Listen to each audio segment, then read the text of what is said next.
they never had any guts. No. They never stood up. No. They never talked back. No. They let it all roll, let it all go.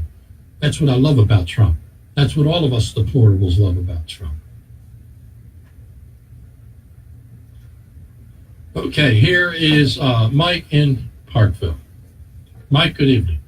Yeah, how you doing? I think Arnold had a very important call, and one of the things I'm really not liking about the Republican Party, especially since I've rejoined it to support you, is dynasty politics. We got beaten over the head with the Mike from Parkville. team, but it was Yes, Seth. I'll give you a shout out. Let me know what to do. Call me on phone or put it up there. Let me know. Like Senate, Congress, and especially state's attorney, where's Larry? He's running around saying, look, I can vote Democrat.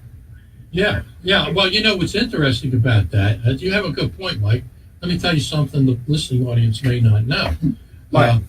We always have in the Republican Party, they're so weak in the state of Maryland that they have a candidate for governor, but they never have a candidate for attorney general or a candidate for comptroller, right? Right. So we have a candidate for attorney general. This guy, I think his name is Mike Wolf. He's an outstanding candidate. Where's Larry? Is Larry paying any attention to him? No. Because he's afraid it's going to hurt him. Well, it's all about Larry. He's very selfish in some ways. But the other part about it, this is something interesting. Tony Campbell, who's an African-American, won the Republican nomination for the U.S. Senate against Cardin. Now, all of a sudden, maybe to protect Cardin, I don't know, a multimillionaire named Neil Simon jumps into the race to run as an independent.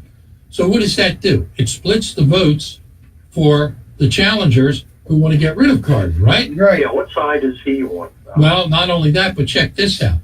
At the famous Tall's Crab Feast, there's a picture of Larry Hogan signing Neil Simon's petition to get on the ballot. Not a surprise. And Tony Campbell was up in arms, which he should be.